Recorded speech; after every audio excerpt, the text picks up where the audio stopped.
At last week's General Committee meeting, the City Council approved the budgets for the police, library, and Simcoe County. Mayor Alex Nuttall has prioritized increasing the police budget while cutting back spending in other areas. In line with his priority, this year, the police budget has been increased by more than 7%. Except for the Councillors Clare Ripma, Bry Hamilton, and Amy Courser, no other councillors questioned the police budget or demanded accountability from the police.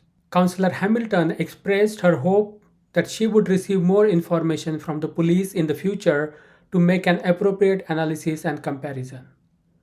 Councillor Riepma questioned the notion that more policing leads to greater safety, and instead suggested focusing on root causes and social services. Lastly, Councillor Courser asked for more transparency regarding where money is being spent next year. At the same time, the library budget was cut without them giving an opportunity to voice their concerns. The province has the main authority over city's relationship with the county and police, and Mayor Alex Nuttall has expressed the need to reach out to province in order to demand more accountability from the county.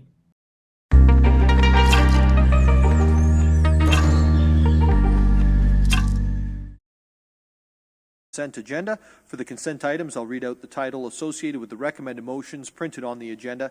Members of General Committee may ask that an item be held to discuss the matter further. If an item isn't held, the motion is deemed to be approved on consent. No further discussion of the item will take place at General Committee, and it will go forward to City Council for consideration this evening. So deferral 4.1, the deferred motion 23-G-021-2023, Business Plan and Budget, Barrie Police Services Board. Hold, please. Held by Councillor Hamilton.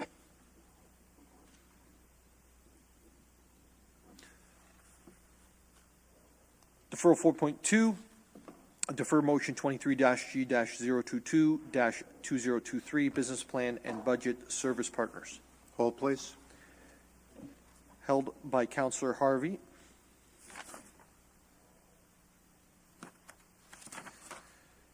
Okay, we will now move directly into 4.1. So, Councillor Hamilton, you held the matter. If you could put the item on the floor, and then I will recognize Councillor Harvey after that. Okay. Putting the item on the floor as printed. Perfect. Councillor Harvey. Thank you, Mayor Nuttall. In order to meet my legislative requirements under Section 17, Sub 3 of the Police Services Act, I will not participate in the discussion or the vote on this matter. Thank you, Councillor Harvey. Madam Clerk, is the conflict being noted? Yes, Mayor Nuttall, it has been. Thank you. And Councillor Hamilton. So I do support the budget as presented. I think given the data that was shared with us last time, comparing us to other similar size municipalities and numbers of boots on the ground, I think it is a worthwhile investment to I know in the business plan here it was 4 additional officers. So pleased to see that. I do just want to say, and I also want to comment that I've been very, very pleased in terms of the level of willingness and collaboration shown by the Barrie Police Services. I've been working with them quite closely in my community, and I think that partnership has been quite positive. So just want to point that out. I think my question is one in the essence of learning. I want to confirm that in the last 10, 15 years, I believe that the city has never questioned or gone into negotiation with the Barrie Police Service on the budget that they've presented.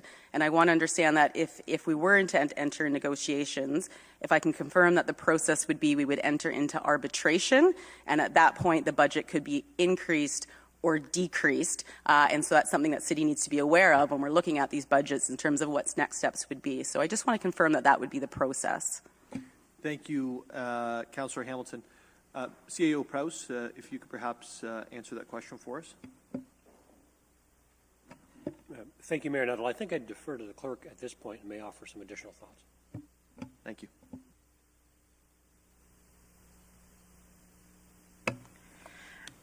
Through you, Mayor Nuttall, to Councillor Hamilton. Correct, the City Council cannot pick out line by line reductions or increases to the police services budget. I'm just searching in the Police Services Act. I believe that it would go to arbitration if we did try to make any changes to their budget, increase or decrease. Generally, if council did want to make a request for any changes to their budget, it would be through their Police Services Board that they could make a request, and the police could say yes or no, but it would be just a general request, not a specific line item request. Thank you, and through you, I just think that's important for the public to know. I certainly did not know that before joining council in terms of what that process looks like. So I think it's just important to clarify expectations from a public point of view. And then secondly, I just want to comment, when we received the presentation last time from the chief, I did ask the question in terms of the proportion of budget or salary spent on boots on the ground versus administration. And the reason I asked that, again, working in a public sector, I know sometimes there's a tendency for us to inflate administration. And I'm not saying that's been done here at all, but I think certainly it's something that we need to be mindful of, especially in our pursuit of good governance and having good financial oversight. So I would suggest going forward, I hope that we can seek out this information so we can make the appropriate analysis and comparison and make sure that we're not, again, going down the path of inflating from an administration perspective, and that we're investing in boots on the ground, because that's certainly what our city needs. Thank you. Thank you, Councillor Hamilton. Any other questions or comments regarding the motion on the floor? Councillor Harris. Yeah, thank you, Mayor Nuttall, and thank you, Councillor Hamilton, for raising this. I think, we've changed chiefs, and obviously with Chief Greenwood prior, there's a lot of work in Barrie happening in the area of evidence-based policing. And I asked that question of Chief Johnson when he was here. And I think this is really going to bode well for us in the future as we understand better how much policing, where do you police, and what is the ultimate cost of policing? Are we reducing harm in our community? So I'm really happy that Chief Johnson is a strong ally of evidence-based policing, and that throughout the force they are taking this very seriously. So we will see a higher degree of professionalism and evidence driving, data driving how we invest in policing. So we'll have a better understanding of what we're getting for our tax dollars. So I'm really hopeful for the future of Barrie Police Services and using evidence-based policing to inform our investments. So thank you. Thank you, Councillor Harris. Any other questions or comments? Councillor Courser. Yes, I just wanted to echo what Councillor Hamilton was saying. I'm looking forward to having much more transparency next year when we sit down to the budget to see exactly where the money is being spent and in what way, as long as it doesn't conflict with safety or security of the force. Thank you, Councillor Courser. With Councillor Hamilton, she was asking specifically about the boots on the ground, maybe to quote you, that's a versus, well, I'll put it in my own words. Those who are out doing the job on the street versus the white shirts in the third floor or second floor of the police station. Is there something else besides that you'd like to see come back when you're talking about transparency? Because I think it's important that we do that now, right? Like, if we want to communicate something, let's get it out so that your representatives on the police board, there's two of them here, there's another one that's the chair of the police board, can then actually try to go and get that information for you and bring it back to you. Thank you. I was advised that I could bring that forward in June with direction for the new budget. Sure. I think June will be fine, although I do believe that the police budget is prepared much sooner than the city's budget. In fact, the current police budget was prepared by the previous mayor and police services board. So we might want to come back a little bit before June. I would actually ask Deputy Mayor Thompson if you can provide a little bit more clarity on that. Thank you, through you, Mayor Nuttall. Yeah, so you are correct. The police budget, I think, starts in May. The deliberations and stuff there's a subcommittee of the board. So what I would do is I would probably email the board chair and just kind of lay out what you'd like to see in the transparency prior to the direction in council. Okay, thank you, Mayor and Deputy Mayor. Thank you very much. Okay, are there any other comments or questions around the table? Councillor Riepma, and then we'll go to Councillor Nixon. Thank you, Mr. Mayor. And I would like to add my voice to the list of things that I would like to see from the police in the next budget. I've heard a lot about evidence-based policing. The problem is I'm not sure that there's any good evidence that says more policing makes people safer. And that's where I wrestle with it. I would be happy with this budget if it continued the trend that we have seen in the last 5 or 6 or 7 years, whereby this police budget is a lower percentage every year of the city's budget. But for the first time in a long time, this budget has increased about 0.3% of the whole city budget. And I think that's going in the wrong direction. And my view of it is that I would very much like to see the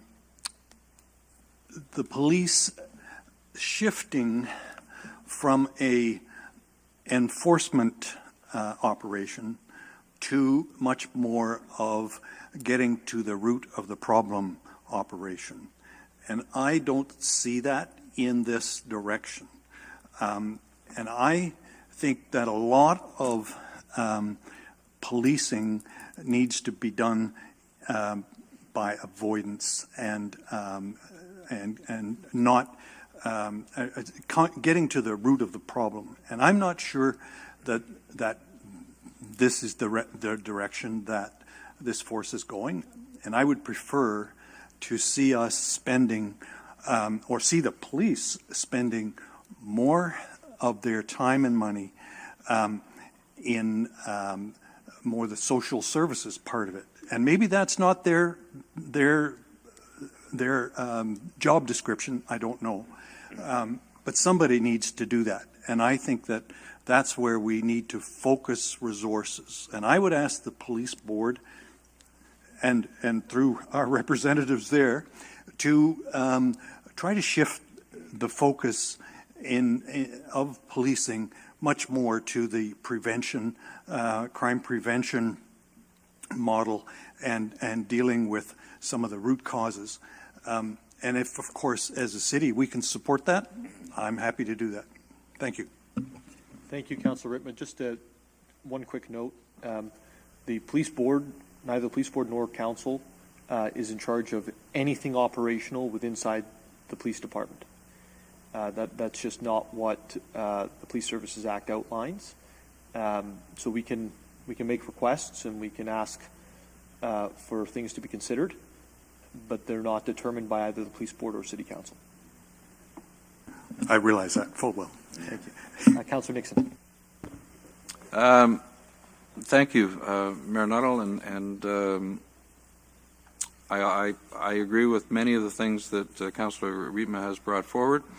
I agree that we cannot direct the police to do certain things, but I can only hope, and I agree that we need to work in that direction. I would like to see that as well, and I hope and I'm confident that that's the direction they are going. But we do need more boots on the ground, as Councillor Hamilton stated, just to be aware of what is going downtown, or what is going on, especially in our downtown core. We are in a extremely critical situation right now, as everyone who operates businesses or lives downtown reminds me on a daily basis, and we need to do something about that, and I certainly hope that, and I'm confident that Chief Johnson shares that, and hopefully should this budget pass, that some of those funds will go to putting more bodies out there, meeting the public downtown, and to improve the perception that we have, as well as provide increased safety to those most vulnerable, who are down there, who are most often the victims of incidents. So, thank you. Thank you, Councillor Nixon. Are there any other comments or questions? Deputy Mayor Thompson. Thank you, Mayor Nuttall. So this is where we wear two hats. I sit on the board and we sit there, and then I come to council. And to echo Councillor Hamilton's points, you know, this is a very large ask, and I'm aware of that. But some of the things that we have to highlight, it is about hiring more officers, bringing the complement to the strategic plan of the police, and trying to Councillor Harris's point about the evidence-based policing. And, you know, there's theories that, you know, more policing doesn't, you know, less crime or safety. But there are proven points that less policing actually endangers neighborhoods. And we're seeing that globally in a lot of states where the defund the police model has actually been very, very challenging for communities. So basically what I'm trying to say is it's more of a statement that, you know, I'm not happy with the 7% budget increase, but I am aware that it is necessary. But I also don't want to see this on a year-to-year basis, you know, to cutting the administration, the civilianization of certain positions while maintaining boots on the ground where our residents and people feel safe. And, you know, I need to see results with this budget. And, you know, if we don't see the results that, you know, most councillors are looking for, then I think next year's budget will be extremely challenging for the police. So, thank you. Thank you, Deputy Mayor. Is there any other comments or questions from members of committee? Councillor Harris. Yeah, maybe just a quick comment. And I think in policing, and again, I declare I've been taking the University of Cambridge evidence-based policing course and directed by former Deputy Chief Johnson and actually now Chief Johnson. And often, you know, people will share opinion. And what we're trying to do here through policing, evidence-based policing, what our chief is doing is trying to use evidence data and to really inform what they do. And policing, and in the course they talk about policing often resources, the finite resources being allocated by the highest paid person's opinion. So good news, our highest paid person's opinion is being deferred to evidence now. So that's a really great place to start from the top. So I think, you know, so those of us also who are learning and responsible, I took the course because it's their biggest budget line. I wanted to learn more about policing. So, you know, we're going to hopefully not be using experience, intuition, and opinion. We're going to be using data and evidence to inform our biggest operating line. So, I'd encourage council to, you know, if you're sharing your opinion, I hope it's a researched, evidence-based opinion, because that's what the police are going to work with. So I'm looking forward, again, to the upcoming years and having more evidence, more information, more data to inform this very large and important service investment. So thank you. Thank you, Councillor Harris. Are any other questions or comments? Councillor Kungle. Thank you, Mayor Nuttall. Comment, I guess, on this in the framing of what information would be helpful. And I'm supportive of it as it is for some of the things that have been mentioned, but broader, appreciating the dynamics of until we can actually look at a system where we can put better policies, practices, and parameters in place. We may not see the police being pulled into situations that might otherwise be viewed as value for money or the best use of resources. And so I guess I would, be it through you, Mayor Nuttall, back to the board, or through you back to the big city mayors, or the reframing as the next budget comes back, I think as a funder, appreciating the changes that are happening at a provincial legislative level that actually have an impact around how police can do policing. So whether that's court diversion, mandates or incentives, or being able to then follow through, and the amount of resources going to scenes and going to be responsive, but then perhaps, you know, I would like to hear, rather than speak on behalf of the police, the view of how effective they believe they can be within the changes to some of the provincial policies that are set. And I think that there's a room for us to consider what is our voice and advocacy around how we understand and then talk a bit about how do we leverage appropriately the resources we have and that we fund. And are there provincial policies that are actually supporting that?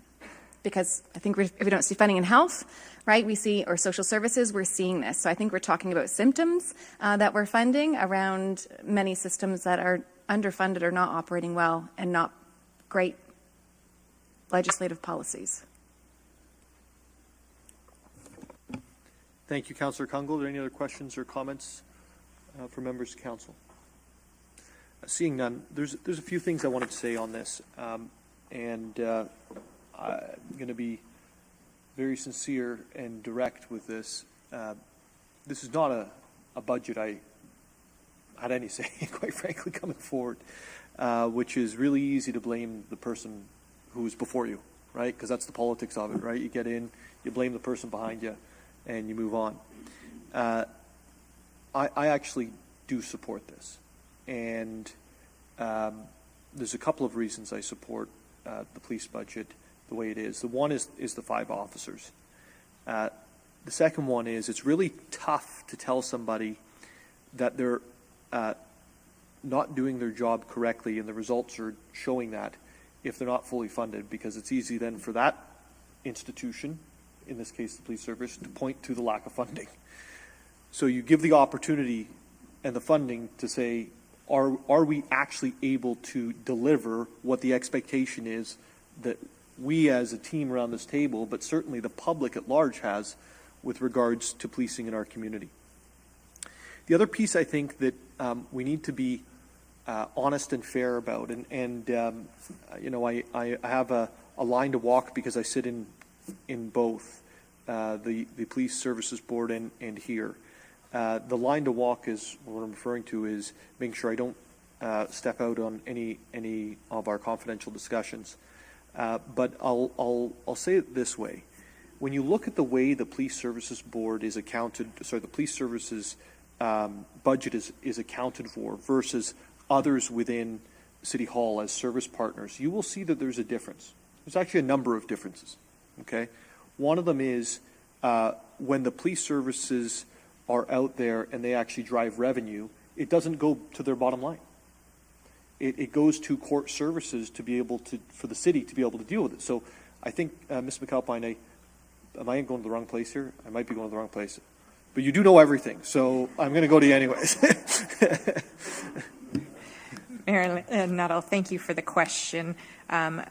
Right now, if there are speeding tickets or other Highway Traffic Offenses, Provincial Offences Act charges, those fines are, if they're paid or when they're recovered, are paid to the city.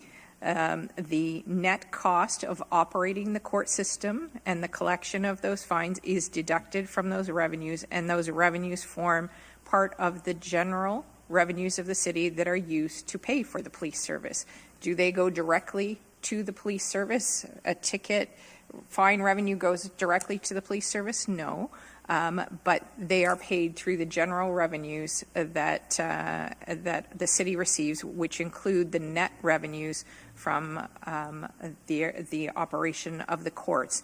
And in Barry's case, we operate the provincial offences court system for Barry and Orillia court service partners. So we have 20 municipalities that we work with, and we share the net revenues amongst those as determined by the province, that this would be the methodology. And in that, just to follow up, there is a major deficit, I believe, in that area. One of the things that that has not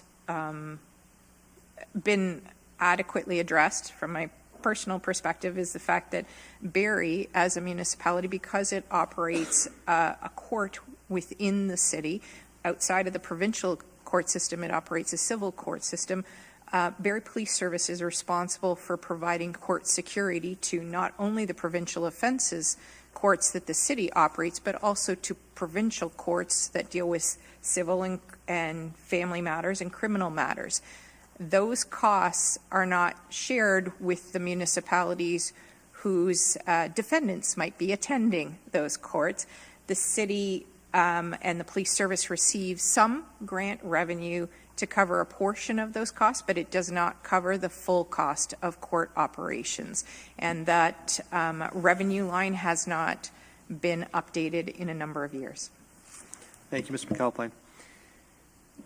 The other item in the police budget that stood out to me was, and this year I don't believe that there's major capital investments, but capital investments there are some, and they end up coming in through our operating requests, and so it's just important to note that, because although it's coming in through the operating budget, it's not necessarily operating.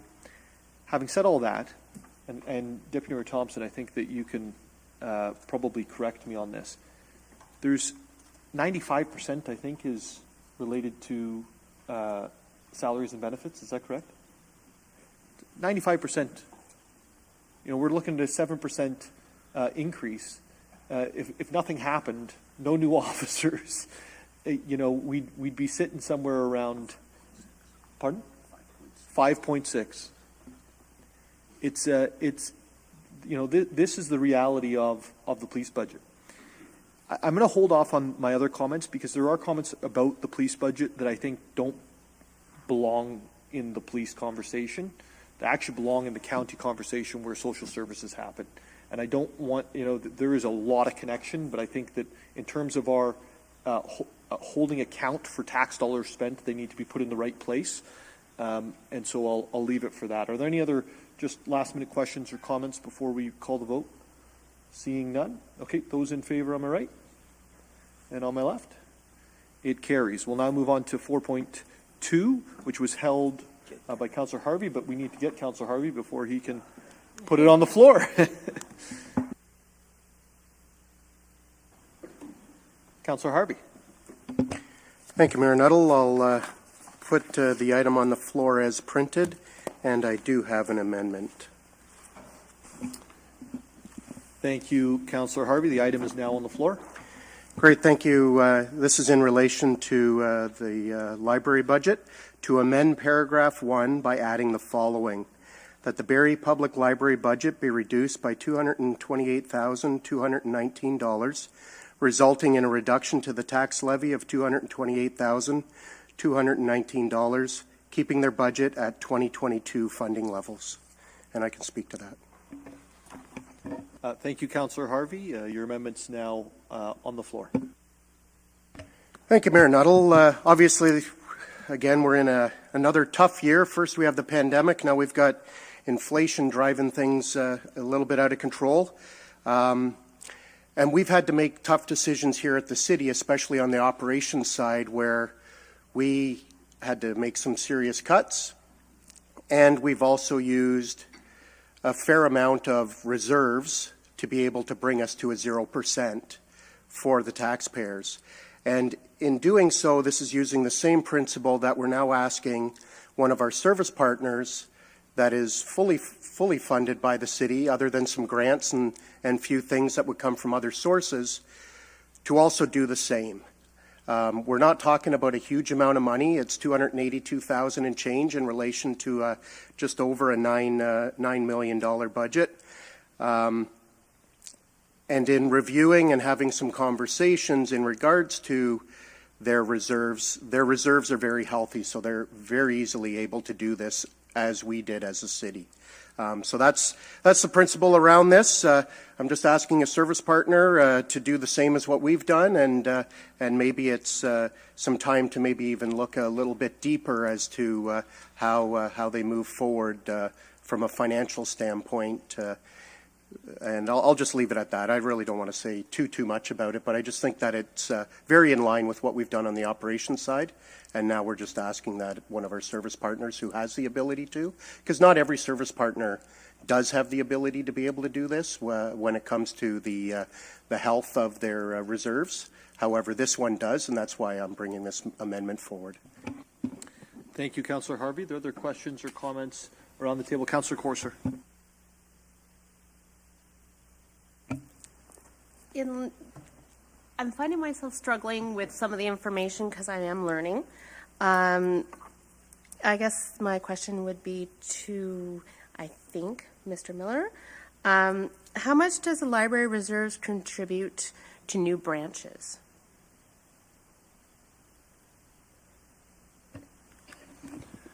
Through you, Mayor Nuttall, I might actually, to answer your question, I may have to defer this one to Mr. Hughes if this is a past a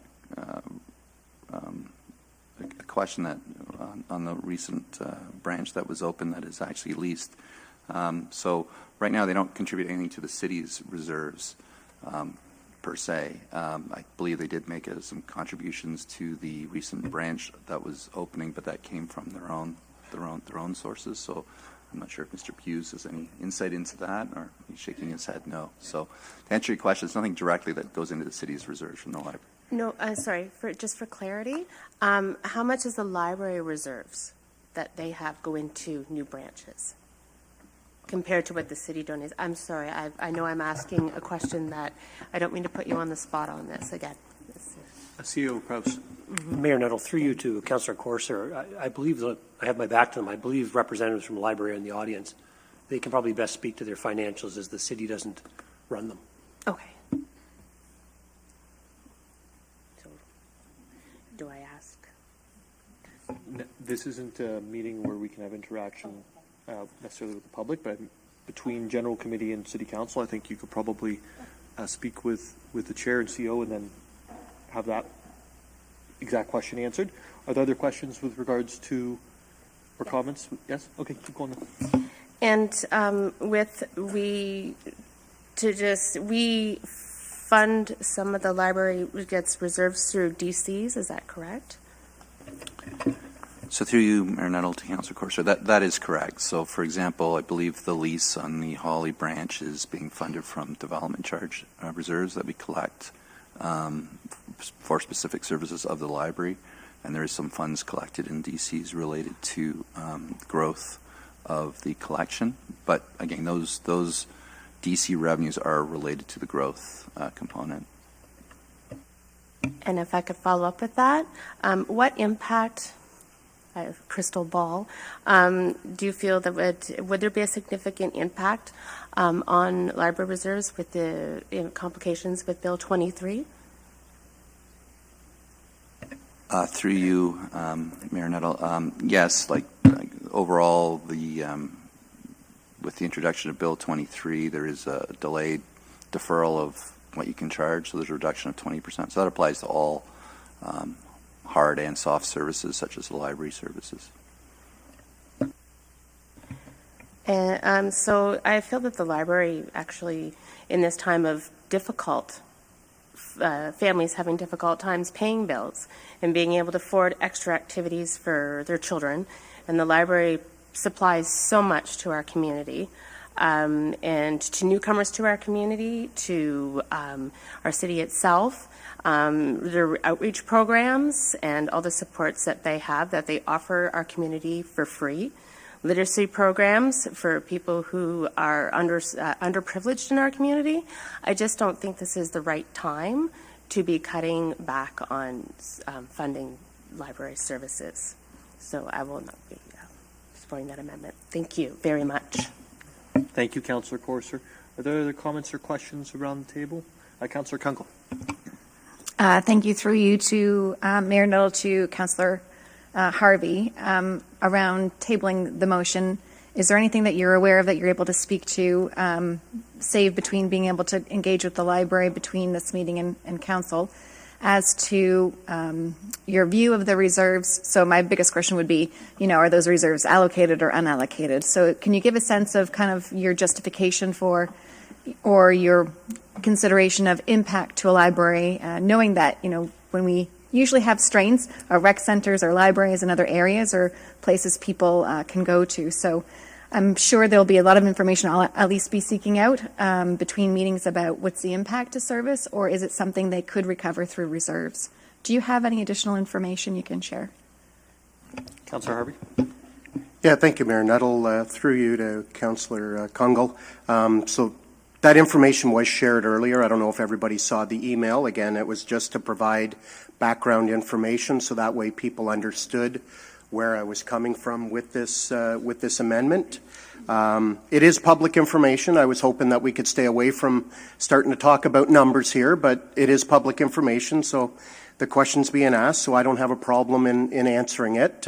So their ask this year is just shy of 9.6 million, and their total reserves right now, according to their last financial report and the last updated information that I was able to obtain from the library themselves, shows just over 6.8 million in reserves, with just over 3.4 of it in a tangible capital asset reserve. So that's why I say, when you look at it proportionately to what their yearly budget is, their reserves are significant compared to our other service partners. I know I sit on other boards, and when you look at it proportionately, it's extremely healthy. Even if you were to look at the city's reserves, our reserves are not proportionately even close to what this percentage would be. And that's why I feel comfortable in bringing this forward, because I know it will have no impact on the resources, and then it'll be a board decision as to how they deal with this, whether they pull that 282,000 from the reserves or if they decide to deal with it in some other fashion. I want it to be clear, I am an advocate for the library. I wouldn't have brought a library to Hawley. It's just that we're in that tough time right now where we got to make tough decisions. And in the grand scheme of things, of 9.6 million, 282,000 is not a big number. If they didn't have reserve to support it, we wouldn't even be having this discussion right now. But the fact that they do have extremely healthy reserves to deal with this, that's why I've brought this forward for discussion. Thank you. So I think I still have the floor. And I think that's important without getting into the nitty-gritty, but this public-facing information to rationalize kind of that, because I think all of us are looking at what reserves, provincially, we're being looked at what reserves we have. And so I think that's good around understanding the rationale for this. And if it's out there, if it can support any information the library can bring back, if there's anything that doesn't align to that we should know about before we motion on this in council later this evening. So from a timing, I thank you for speaking to that, because I think it's important around that being related to the perspective of a reserve and access to funds. In that framing, I would really love to be very protective of this, but I'll look for more information to come between meetings, but in that line of sight and with that justification, I know we're all looking for ways to save, so I will be supporting the amendment. Thank you, Councillor Kungl. Mr. Miller. Through you, Mayor Nuttall, I would just clarify one bit of information looking at the financial statements. So they do have a number in there invested in tangible capital assets of 3.4 million. So that actually is assets that they own. So, for example, their book collections is 2 million. 2.2 million. They have computer equipment, fixed assets. So I would say those are not liquid assets. Those are, you could argue that perhaps they might be, but generally speaking, those are what they own. So it'd be 6.8 minus the 3.4 would be the remaining balance of reserves that they have available and would be able to provide you more information on. So just to confirm, so instead of about a 65% to operating, they're actually looking at somewhere around 30% to operating. Well, I'm just saying that the number that was quoted of the 3.4 million, it's actually, those are owned assets. Like they're not, I wouldn't call them a reserve. They own them. They're books. Right, but I think the total was 6.4, was it not? So I think it's 6.8 minus 6.823. So instead of minus the 3.4, so it's instead of a ratio of 0.7, it's about 3.3. Just for clarification, Mr. Miller,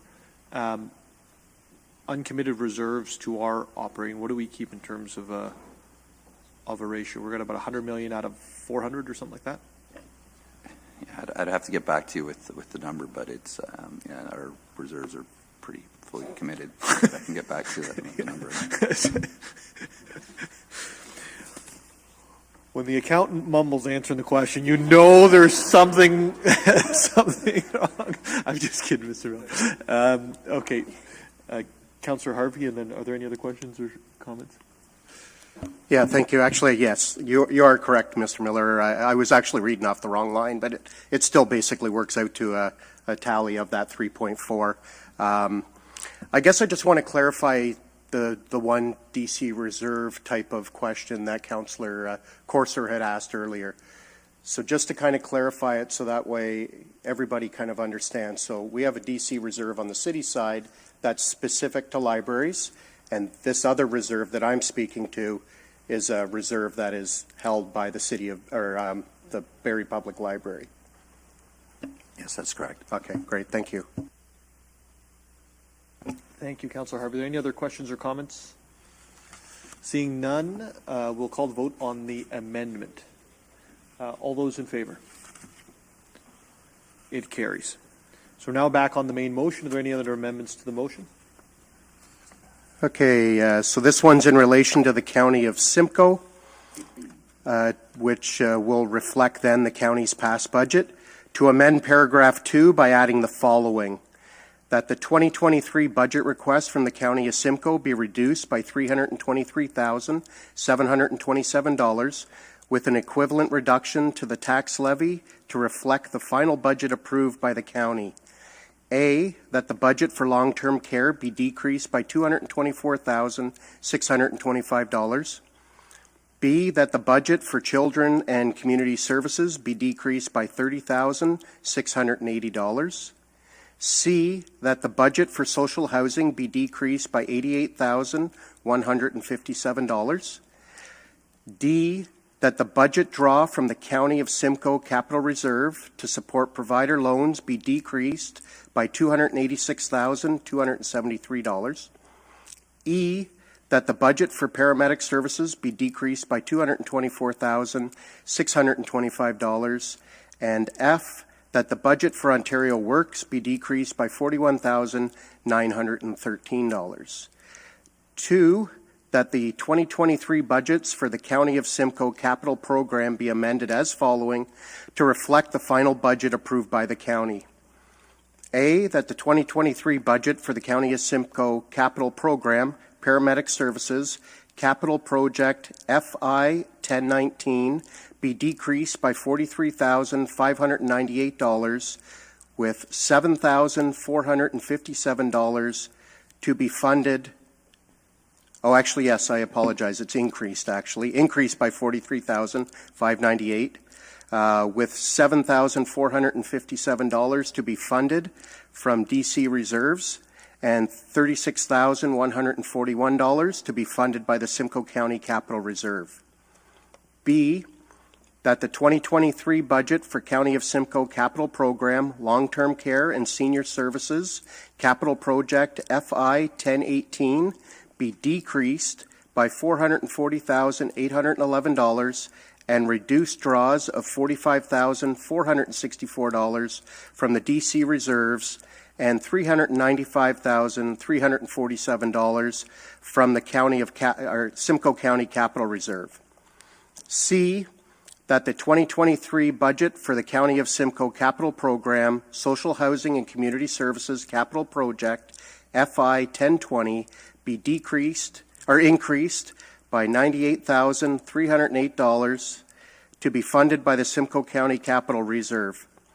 D, that the 2023 budget for the Lake Simcoe Regional Airport Capital Project FI 1028 be decreased by $11,092. Thank you, Councillor Harvey. Did you want me to speak to it at all, or Deputy Mayor? If you'd like to speak to it, you can. Actually, I'll be quite honest with you. I was just going to say it's pretty self-explanatory. Obviously, the county has rejigged their budget, but I'll let Councillor Thompson dive into this deeper.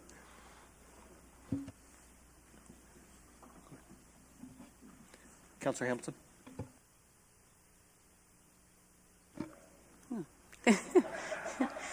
Thank you so much, Councillor Thompson. And thank you, through you, Mayor Nuttall. I have spent a considerable amount of time looking at the county budget, specifically the community services and social housing portfolio. And I'm beginning to question, have hesitancies, concerns around the value that we as a city are receiving for the funding that we are providing. If we look at the issue of homelessness in our city, to me, and I think we all know, it is getting worse, not better, yet we continually throw more and more money at the situation, and I don't think we're getting quite the change or outcomes that we are hoping to achieve.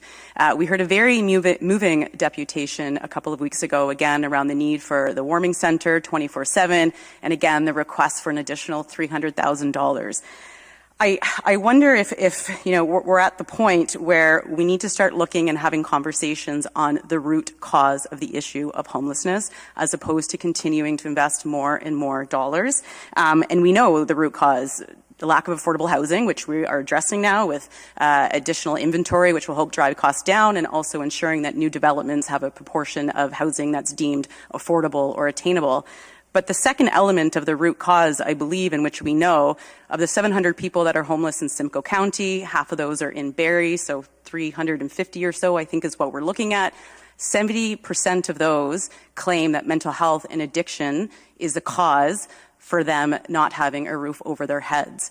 Yet we don't have any deputations or much dialogue at all focused on what are we doing to improve access to mental health and addiction service within our city. So I'd like to know, and I sit on the Simcoe County Committee of the Whole, so I will hold myself accountable to this as well, but I would like to know where the county fits into that conversation.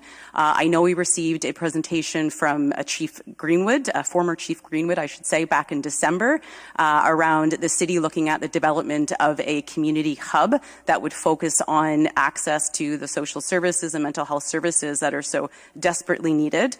I don't know where that conversation sits now. I don't know the role of the County of Simcoe in their involvement in that conversation, but I think we need to revisit that, see where it's at. Again, I don't know if it's the city's position to drive that, but certainly I don't want to lose sight of those conversations. And I also wonder and question, at what point do we look at the pros and cons of the city advocating to the provincial government to revisit the current tripartite agreement that's in place, that enables, I guess, the county to have purview over the community services portfolio, and is it at some point in the city's best interest to retain accountability for that portfolio? So I just want to throw that out there. I don't know if that was a specific question or more commentary, but I think there's a lot more dialogue that needs to happen, because I'm starting to feel a little bit uncomfortable with just approving these budgets without having some of these significant conversations that need to be had. I'll stop there. Thank you, Councillor Hamilton. Deputy Mayor Thompson, are there any other questions or comments in regards to Deputy Mayor Thompson? Thank you. Through you, Mayor Nuttall. Just one thing, and maybe I misheard it. I think it was the 43,598 for capital program paramedic 2A. I think Councillor Harvey said decrease. I think it was actually increase. Oh, okay. Yeah, sorry. My counterpart here caught me. Oh, sorry. I just want to keep this decreasing everything. Yeah. And just to say that this wasn't a council request of all this reductions and stuff. This was a housekeeping item that the county had indicated in their presentation and stuff. So I just didn't want people to think that this council was decreasing what we do contribute to our social services. So. Thank you, Deputy Mayor Thompson. Any other questions or comments? Councillor Riepma. Thank you, Mr. Mayor, and I do also agree that this is basically housekeeping in that the county has made a change to their budget. But I wanted to echo Councillor Hamilton's comments, because the county is now in the process. They have hired a consultant to take a good hard look at their social services delivery, and I am very much looking forward to what that consultant is going to tell us, because I believe, and I think there's many of us that have real concerns about how the county delivers and what kind of metrics are used to measure success.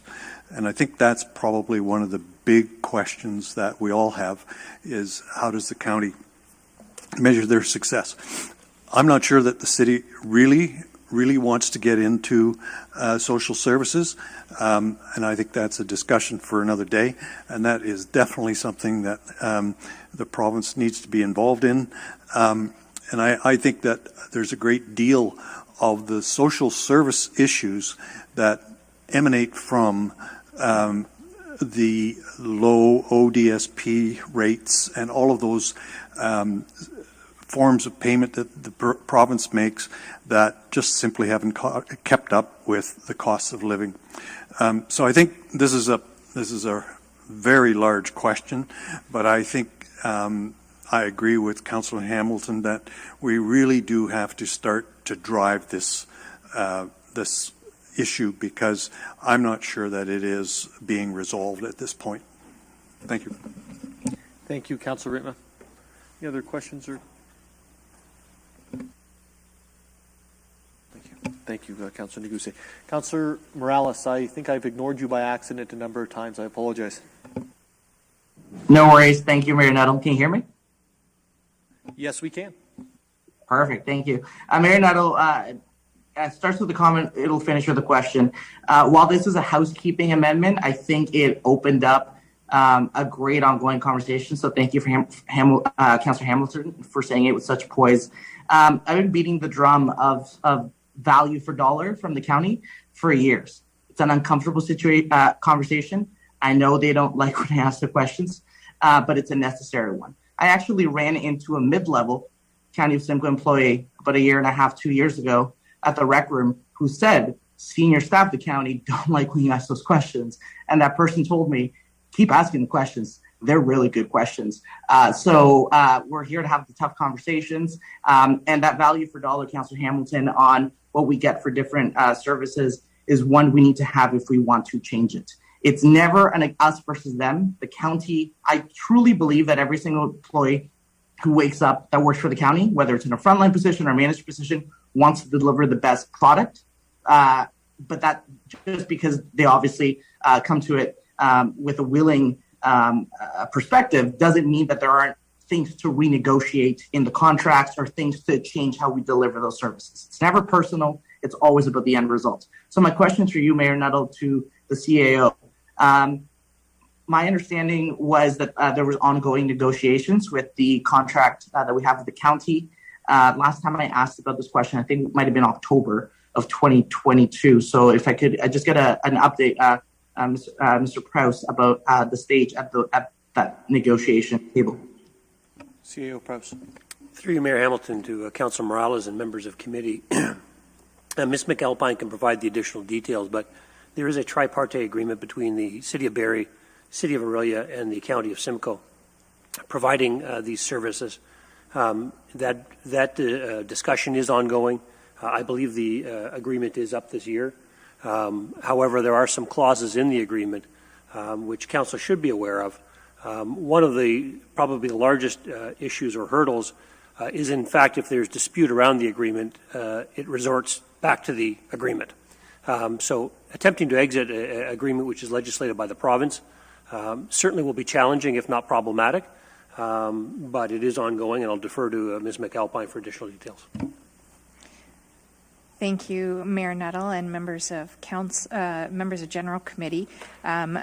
CAO Prowse is correct. There have been ongoing discussions, even as recently as last week, with the county with respect to the agreement and the status. One of the things that the three parties to the agreement are doing is reviewing data with respect to how other jurisdictions that have similar agreements have apportioned their costs, what the cost allocations per service look like for each of the partners to the agreement.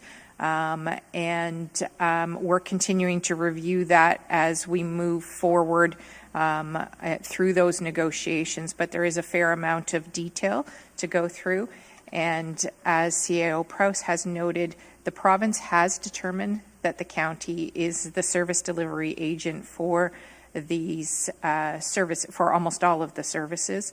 And there are therefore that limits the city's opportunities without the province, the county, and Orillia all agreeing to any changes. Councillor Morales? Perfect. Thank you so much, Ms. McAlpine and Mr. Press, for that. That was basically it, Mayor Nuttall. I think hearing the answers from staff, this might be a good opportunity for yourself, Mayor Nuttall, through to leverage the work that the Big City Mayors Caucus is doing. I know that there's mayors and other provincial leaders that are have made comments, maybe not identical to mine or Councillor Hamilton's, but similar ones in their own jurisdictions. So they might be 5 months, 5 years ahead of us in renegotiation that stays within legislative parameters. I'm never a fan of legislating through headlines, which basically means, you know, somebody makes a headline going, we're going to rip up a contract, and then it's a reactionary ping pong. So I'm never a fan of that. However, I do know that unfortunately, reactionary headlines sometimes move the needle. So if they've been able to move the needle in an effective way, and that's something that you can bring back from the Big City Mayors Caucus, Mayor Nuttall, because I know you're well respected in that group. I think our city is only going to be better for it. And however, that is appropriate for council to have input, which again, I don't know how the two can mend. I think that we as a council need to have a little bit more oversight about some of these partnerships. Thank you, Councillor Morales. Are there any other questions or comments around the table? Seeing none, I will hold my comment for the actual main motion and call the vote on the housekeeping amendment. All those in favor? It carries. Back to the main motion. Are there any other amendments around the table? Deputy Mayor Thompson. Thank you, Mayor Nuttall. To add the following paragraph to our service partners, that the contributions to Lake Simcoe Regional Conservation Authority and the Nottawasaga Conservation Authority be limited until the ratification of Bill 23 are determined. Thank you, Deputy Mayor Thompson. Are there any comments you'd like to make on that? Thank you. Just within light of all the stuff coming down with Bill 23, the uncertainties of things and where these organizations are going to play a role in it, and you know what the city's going to need from them, and back and forth. So this is just more of a, you know, taking care of our own house before, you know, we just send money and then realize the provincial mandates. We don't need to rely on their services. So it's more just to keep in check until we get everything determined by the province. Thank you, Deputy Mayor Thompson. Are there any questions or comments with regards to Councillor Harvey?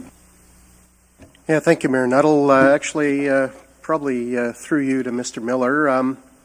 With the amendment being worded in the fashion it is, I just want a little bit of clarity as to what it means by the funding being limited to them pending Bill 23. Like, I don't know that we have a hard date for Bill 23 to be sorted out, especially when it comes to the regulations. How do you take it as our CFO when it comes to the funding being given to these two organizations? Would it completely stop, or like how would you determine how much money you're going to flow to them as a result of this amendment? Through you, Mayor Nuttall, so we are heavily regulated as to what we're required to do, but the way I read the motion is we're not paying the full bill today. We pay quarterly. We don't pay the full amount. I think there's an expectation the regulations for Bill 23 hopefully will be out within the next few months, so we'll have a better understanding on that. So we wouldn't be paying this full amount. We'd be paying portion thereof as we're required to do, but it's not the full amount. And then we would report back to council over the next few months as to where things stand before we release any final payments. Great, thank you. At least it provides a little bit of clarity. I just wanted to make sure it didn't mean that all of a sudden the tap was going to get turned off and cause an issue with these two funding partners. Thank you. Are there any other questions or comments? Seeing none, thank you, Deputy Mayor Thompson, for bringing this forward. I think that for the city, you know, Bill 23, while there's been, you know, information that's been put out as to what services the Conservation Authority may not be providing anymore, I don't think we have all the information on what services we're then going to pick up. And if we have a contract in place for services to be rendered by somebody else in another place that we're actually rendering here ourselves, we need to make sure that we're sending the funding to the right place, and potentially it could be ourselves. So, I think this is definitely a housekeeping item, but something that we need to pay attention to as things move forward. I'll call the vote. All those in favor? And it's approved. We're now on the main motion. Are there any other amendments?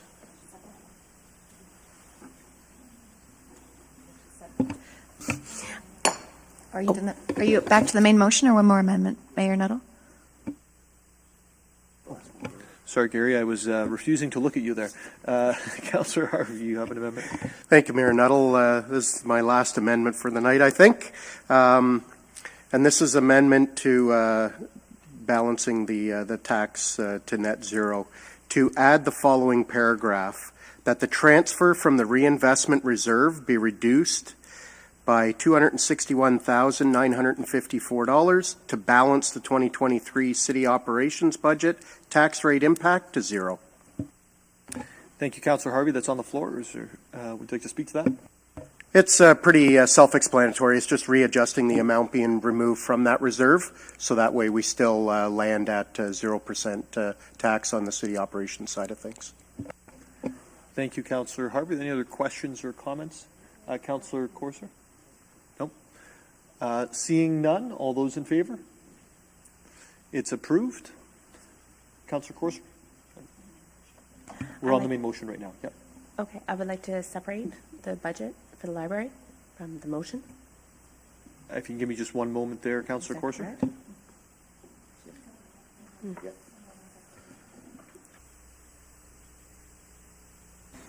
Okay, so the library, there's been a request for the library budget to be separated out from paragraph 2 in motion 23-G-022, which will be done, and I've confirmed with our team that we will be able to have the housekeeping done on that to make sure the numbers are correctly reflected in each of the paragraphs going forward. Are there any other questions or comments around the table that members of committee would like to bring forth? Okay, seeing none. I guess I'll take this opportunity to speak to the county. I didn't know whether I wanted to go to city council or not, or here. The county budget, it came down, and there is certainly frustration around the table. I have frustration. I actually ran on a platform that in the last election, requested looking at lessening the relationship with the county, to kind of reflects on what members of council have been saying tonight. But there's a very complex issue, which is the province. And the province is, as we know, in every other aspect of our lives as city councillors, they are in control. And so if we want to have that conversation about the county going forward, we need to make sure that we're going to the province, because ultimately that's who will make the determination. With regards to accountability on budgets, there's 4 members of this council, Councillor Hamilton, Councillor Riepma, Councillor Negussi, and myself, that sit on the Human Services Board and therefore participate in Committee of the Whole out at Simcoe County. I believe it's our job to hold the county to account.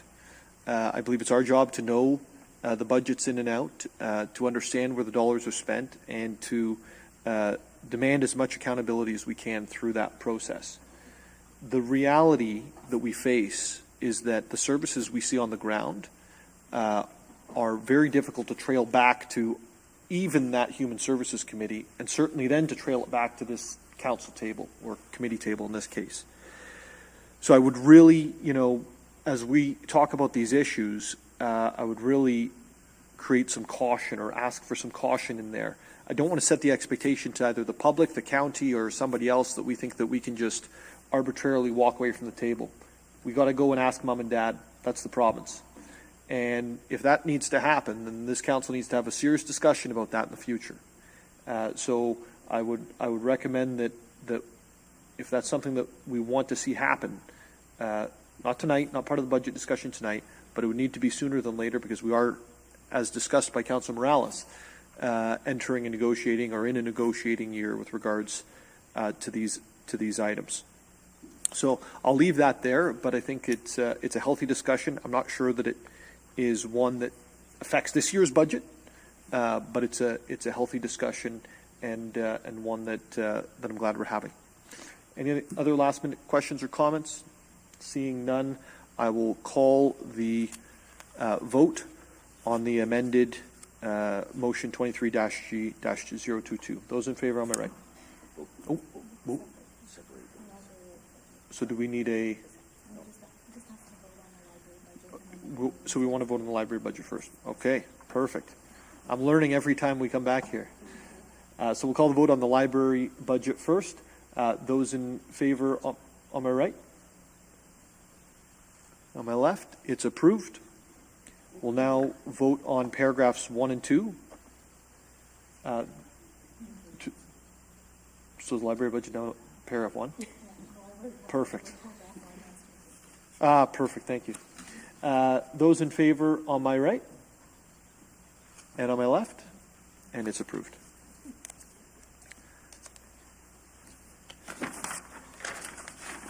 We will now move to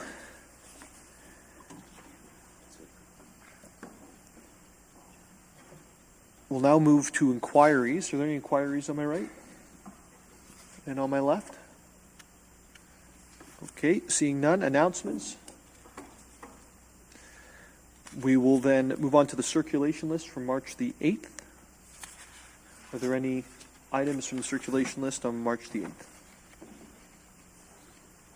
Seeing none, we will adjourn this general committee meeting in order to give some time for members of council that I think had some questions they wanted to seek out from individuals in the public. I'll actually reconvene the city council meeting, or convene the city council meeting rather, at 7:30 p.m. This meeting's adjourned. That was the update about the budget. We will continue to provide more information about the budget as deliberations regarding the police budget for the upcoming year are set to begin in May. Thank you for watching.